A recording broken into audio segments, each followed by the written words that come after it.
This is a book review of Mitcham Common by Eric Montague. This is the book I'll be concentrating on, but let's first look at this one, his first work, The History of Mitcham Common, published by the Mitcham Common Preservation Society in 1970. Today that's known as the Friends of Mitcham Common.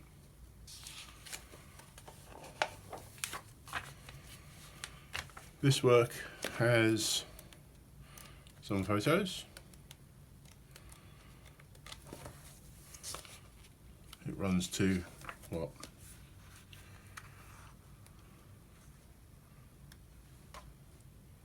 60 odd pages.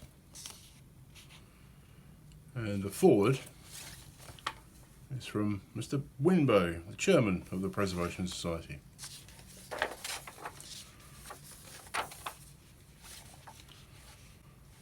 There's a photograph from 1954 of Seven Islands Pond, reproduced from the Mitcham News and Mercury. What's interesting about this photograph is you can actually see the Beehive Bridge and I think the spire of St Mark's Church.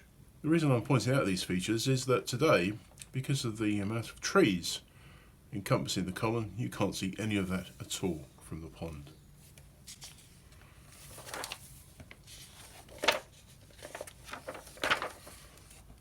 Map of 1703. I don't think anything's reliable before the Ordnance Survey, my opinion. It's a photograph of a group of gypsies. Photograph by Tom Francis, late 19th century. A sketch, houses on Commonside East. Mr. Montague was a very accomplished historian and went into great detail going back a long period of time.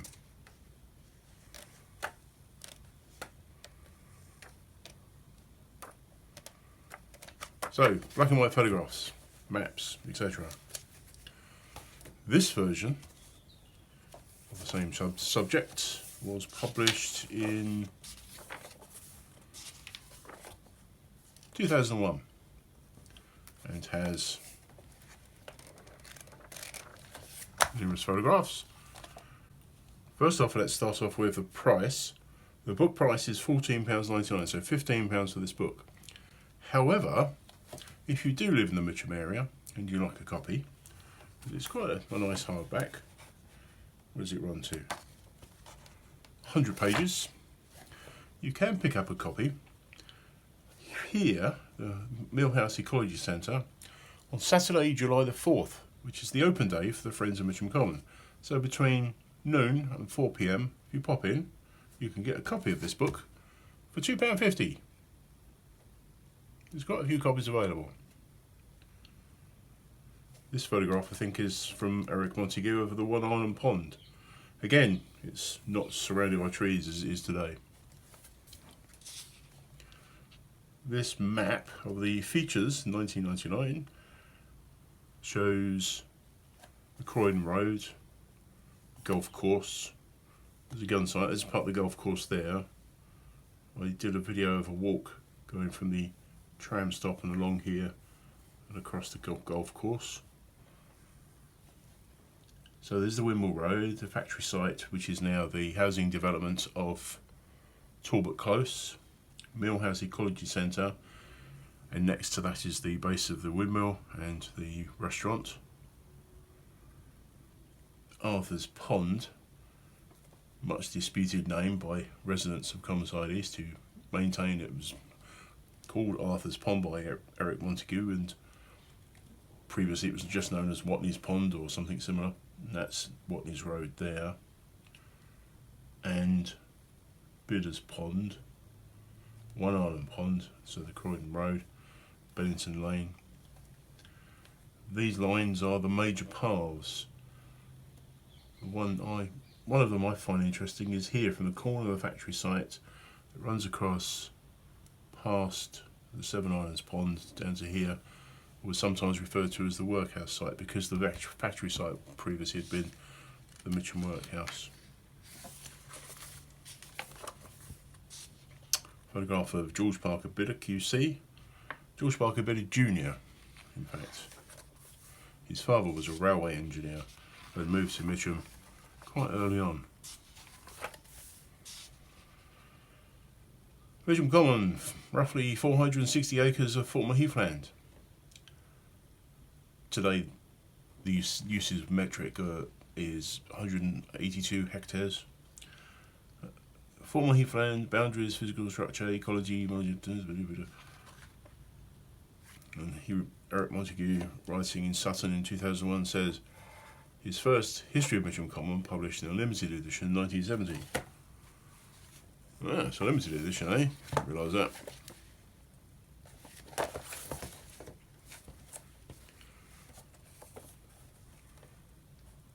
This new edition incorporates the results of further research. This new edition incorporates the results of further research. This new edition incorporates the results of further research conducted over the succeeding 30 years. Yes. Can't remember when he passed away, probably about 10 years ago. I never met him. Would have liked to have done. So, starts very chronologically. The history of Mitcham Common, the ancient landscape. Key feature to remember is it was all flat. Picture of the Three Kings Pond there, photographed in 1910.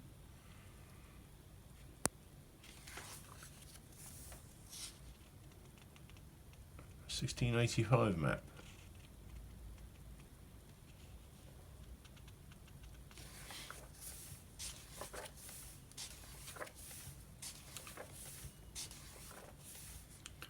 Yes, certainly covers the years, doesn't he? The enclosures is a thing to read up on. It's a trend across all of the country where common land was basically being enclosed by barons, lords and what have you. Stolen, you might say. The fact that Mitcham Common survived so long is quite a good thing. It's an 1822 map.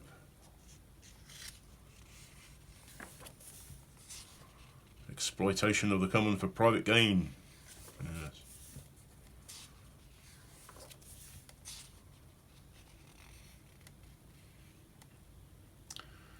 And he refers to the railway, the Wimbledon to Croydon Railway. Opens in 1855 by the London, Brighton and South Coast Railway Companies. Lines linking Tooting with Sutton in 1868 via the newly built Mitcham Junction Station. And it was George Parker Bidder. That's this guy's dad. So this George Parker Bidder, the original George Parker Bidder, was a child genius. He was able to do huge maths in his head from the age of like 8, I think. But he eventually became a civil engineer and moved to Mitcham, and he was a man involved in the railways.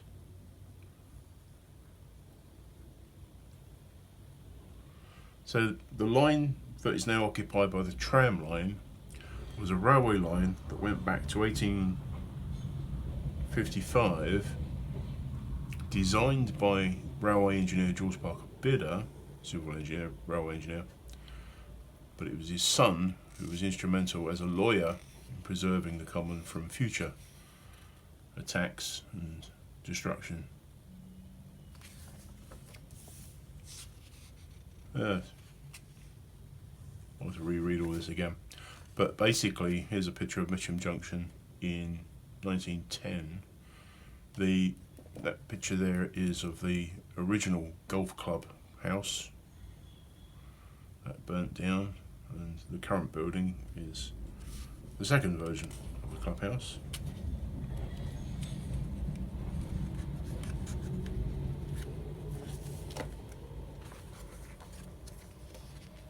There's a photo of Bennington Lane train station. When I worked in Croydon, I did actually use this line. It was just one train of 2 carriages. I really don't remember the stations. I wasn't paying attention. I was going to work, coming home from work. That was in, when was I doing that? That was in 95, I think. So 30 years ago, I wasn't paying attention. Typical. There's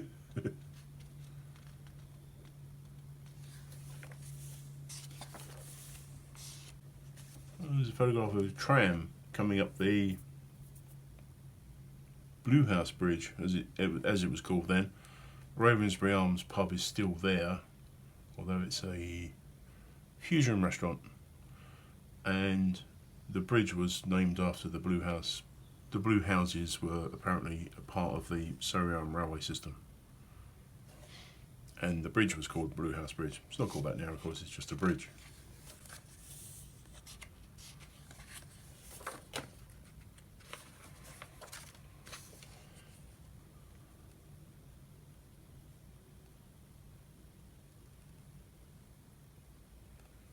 So the caption for this photograph here is that the tram system that went through Mitcham in 1906, the rails are being ripped up for the war effort.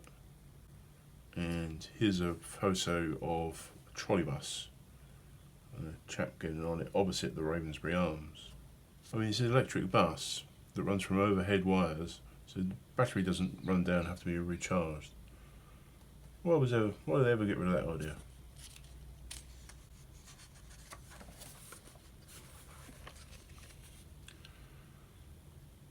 This is a bridge over the railway line at Cranmer Green.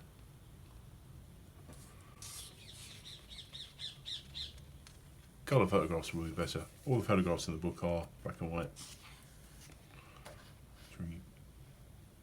Seven Islands Pond. There's that original clubhouse, golf clubhouse. They didn't actually build the clubhouse for the golf club. It was built for an exhibition and transported here. Marvellous. Yeah, I'll buy that. Yeah, put it on some trucks, bring it down there, put it back together again. Presume that label everything. Where's this bit go? Don't know.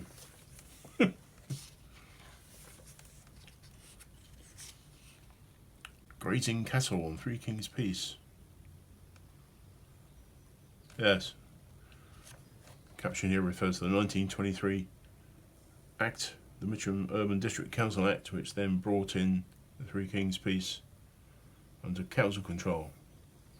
To this day, people still think it's part of the common. Incredible. 100 years it's been. And it's called a peace because it was pieced off. What? No, that's not right. Sorry. It became a peace because it was broken away from the main common when the railway line went through. Same for Cranmer Peace, which is more often referred to these days as Cranmer Green. But the village greens were Figs Marsh, Upper Green, which is more commonly referred to as Fair Green, Lower Green, part of which is the Cricket Green, as well as the Lower Green West, which is where the War Memorial is. Three Kings Peace, Cranmer Peace. They were all administered by the Mitcham Common Conservators when the 1891 Act came in. They weren't actually called the Common, but they were greens that were administered by the Conservators. But it was in 1923 that they were separated. They were taken away from the administration of the Conservators and given to the administration of the council. That law hasn't been repealed. It's been adopted by each subsequent incarnation, if you like, of local councils. So the Mitcham Urban District Council in 1923 morphed into the Mitcham Borough Council when, by Royal Charter, the town became a borough.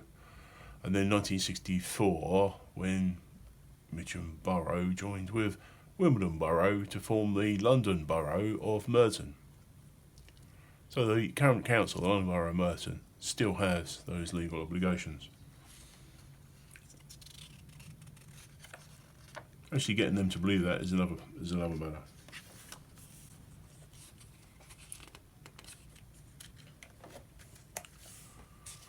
Horse racing on the common, 1790. Yes. And here we have traveller encampments, referred to here as gypsies. Impact of war, Home Guard exercising in Mitcham Common, and members of the Home Guard. Photograph here of haymaking on Mitcham Common near the Jolly Gardeners, more commonly known as the Red House pub. You can see the cooling towers at Croydon Power Station.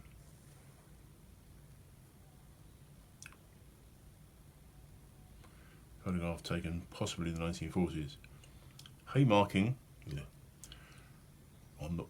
My voice is not working properly this morning. Haymaking on Mitcham Common still occurs, and hopefully this year I'll be able to get a good video of it. Not with horse and cart, but with tractor and similar type of equipment. This photograph here is of the anti-aircraft gun emplacements and remains of wartime huts on the gun site off Carshorton Road.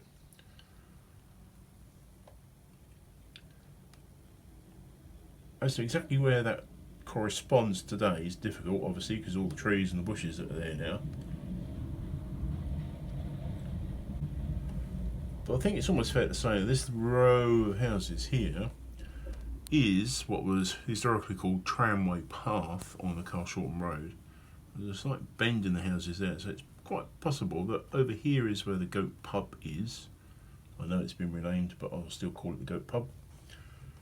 And then I should be able to analyse this and look at the various gaps, get a better idea. That's a future project. I'll get an AI to produce a sketch of this, see if I can tie it in with the current photograph, which I won't be able to take this photograph now because there's leaves on the trees, but perhaps during the winter when I'll be able to see through the trees. Well, I can't see through the wood, but you know what I mean, there won't be any leaves.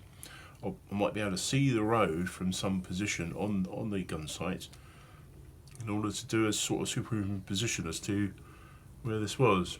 This may be relevant to you viewers who played over here as kids. I never did.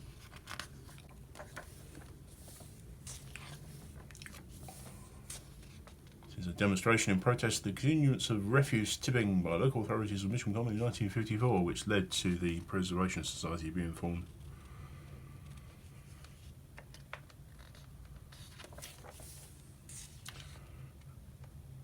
The Ravensbury Arms and the Blue House Cottages, yes, that's the old Ravensbury Arms.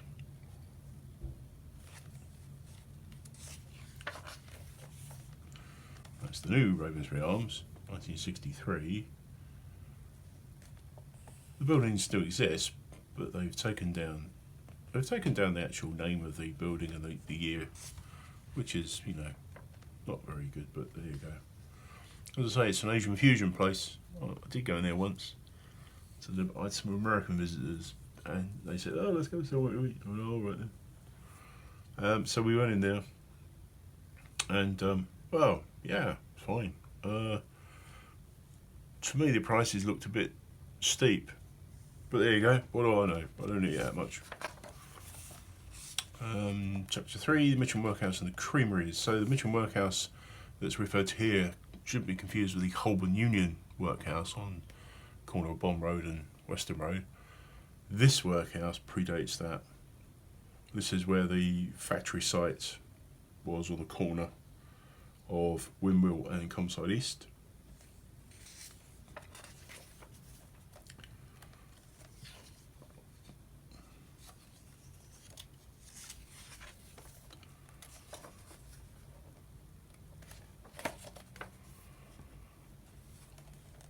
The works of Hooper's Telegraph and India Rubber Company, photographed in 1869. So yes, that's the factory estate I'm referring to. So this view would be from the common, looking towards it with possibly... Yes. This company, the Telegraph Works, they produced the cable that was laid under the Atlantic Ocean to carry telegraphy information. You know, the old Morse code, did it stuff. There's a Windmill Trading Estate. We placed it. There was a company there called Everett's that was surgical instruments. I once worked for a surgical instrument company. Not that one. It was the one down surgical, down Church Path. Had a whole catalogue on bone saws. The Windmill and Mill House. This is a very good photograph. This is by Tom Francis. It says 1869. Other sources say 1870. But the key point here about the windmill, it's only got 2 cells on it. Because prior to this photograph being taken, it was hit by lightning, and the other 2 cells were destroyed. It wasn't until the beginning of the 20th century that this structure here and the cells was actually demolished. This was the mill house, i.e. the house of the miller, for the mill house. This has been refurbished now into a restaurant. Whitbread, who basically bought the land to put one of their Brewers Fayre restaurants there, also paid for the building of the Ecology Centre, which is allegedly the HQ. Sorry, not allegedly. It is the HQ. Sorry, it is the HQ of the Mitcham Common Conservators, but basically it's the offices of the manager of the Common and the warden, and they do a fine job. They do. It's quite a difficult job, really. Lots of different conflicting interests of the Common. I mean, for instance, I like being able to sit on a bench after walking a fair distance. Unfortunately, the benches do fall apart and they have to be replaced. They have to be replaced before they fall apart. And you know, if I sat on one and it fell apart and I hurt myself, I would sue them. So they take away the benches before that happens. And they cost quite a bit now to replace. There's an appendix here of George Parker Bidder Senior.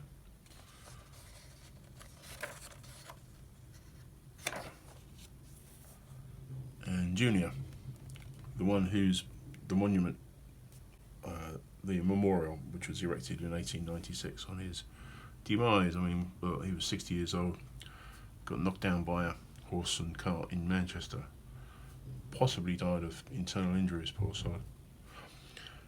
This I've measured this. It's about 9 foot tall, and I've measured all around it, and it could weigh 4 tons.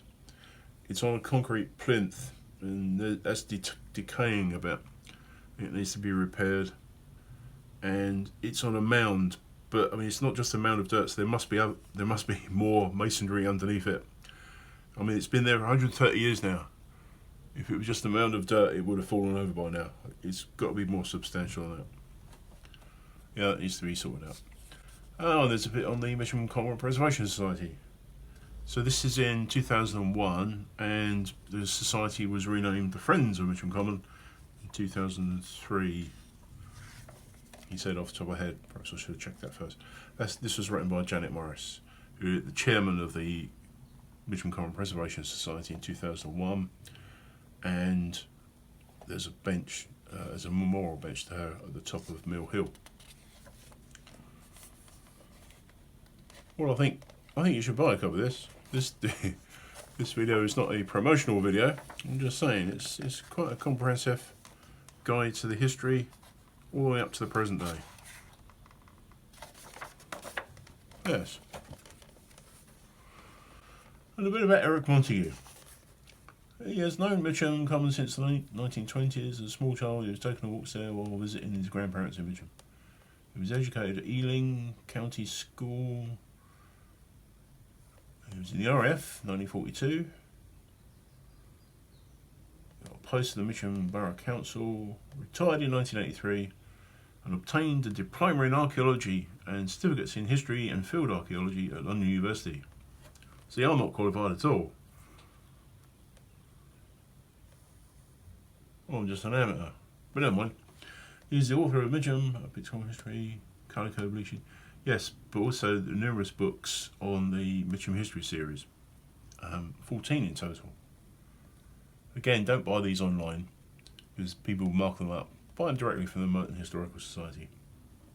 And I say, buy this book at the Ecology Centre, Wimble Road, CR4 1HT, Saturday, 4th of July between noon and 4, open day for the Friends of Mitcham Common.